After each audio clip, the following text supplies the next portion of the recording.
Assalamualaikum warahmatullahi wabarakatuh. Kembali lagi bersama saya Pepi Febrianti dengan NIM 21042186 dengan dosen pengampu Bapak Iip Permana STMT. Di minggu kali ini saya akan membahas mengenai kelembagaan negara, lembaga tinggi negara, dan hubungan antar lembaga tinggi negara. Pertama-tama mari kita bahas apa itu lembaga negara.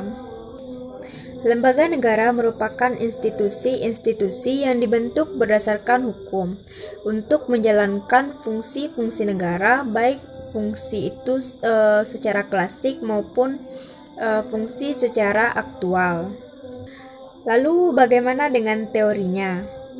Hans Kelsen menyatakan bahwa semua organ yang menjalankan fungsi-fungsi adalah merupakan organ atau lembaga negara, baik sebagai institusi maupun sebagai individu yang memegang jabatan atau ofisial.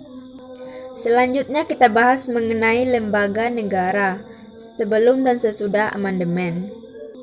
Sebelum amandemen, struktur lembaga negara terdiri dari MPR sebagai lembaga tertinggi, Presiden, DPR, DPA, BPK, dan MA. Namun setelah dilakukan amandemen, lembaga negara berkembang yaitu MPR, DPR, DPD, Presiden, MA, MK, BPK, dan KY.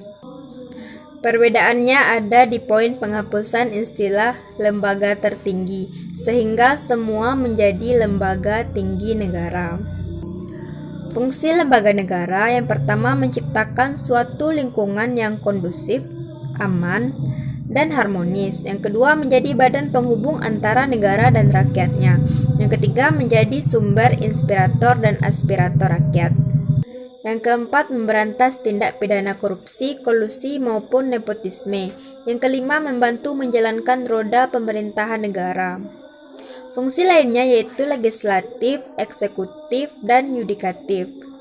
Lalu kita bahas mengenai hubungan kekuasaan. Yang pertama, hubungan yang bersifat horizontal, yaitu pembagian kekuasaan berdasarkan fungsi kekuasaan yang berbeda-beda dan menimbulkan berbagai macam lembaga negara. Tujuannya mencegah kesewenang-wenangan hubungan antara kekuasaan eksekutif, legislatif, dan yudikatif. Contohnya MPR, DPR tambah DPD, Presiden, MA, MK, BPK, KY. Hubungan horizontal antara pemegang kekuasaan negara dapat melahirkan berbagai sistem pemerintahan, parlementer atau presidensial. Yang kedua, hubungan yang bersifat vertikal, yaitu hubungan yang bersifat atasan dan bawahan, dalam arti antara pemerintah pusat dan daerah. Di dalamnya terdapat semacam pembagian kerja antara pusat dan daerah. Contohnya, kalau di Indonesia ada presiden, di bawahnya ada menteri, gubernur, lalu bupati.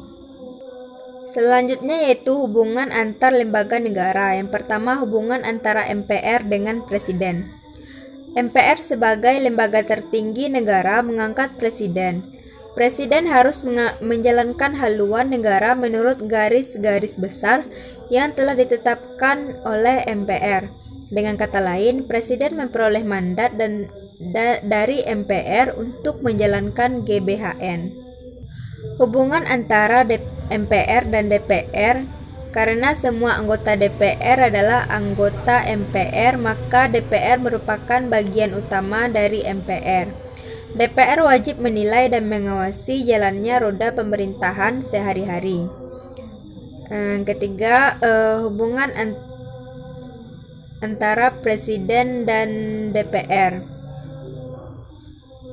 Yang kedua, hubungannya berupa kerjasama dalam membuat undang-undang dan penetapan anggaran pendapatan negara, dan pengawasan terjadi karena anggota DPR yang seluruhnya anggota MPR berhak mengawasi segala tindakan presiden.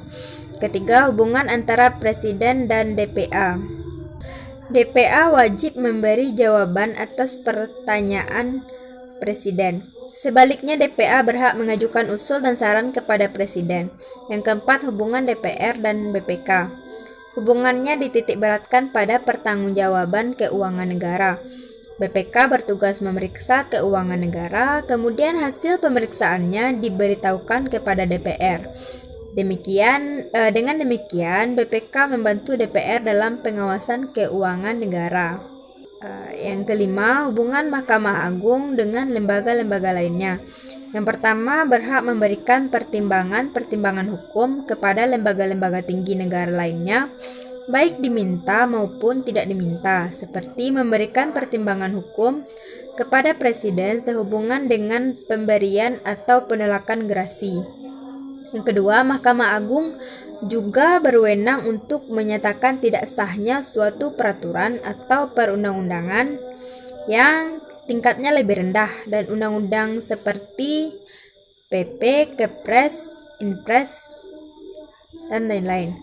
Baiklah, sekiranya itu saja materi yang dapat saya sampaikan kali ini. Saya ucapkan terima kasih. Assalamualaikum warahmatullahi wabarakatuh.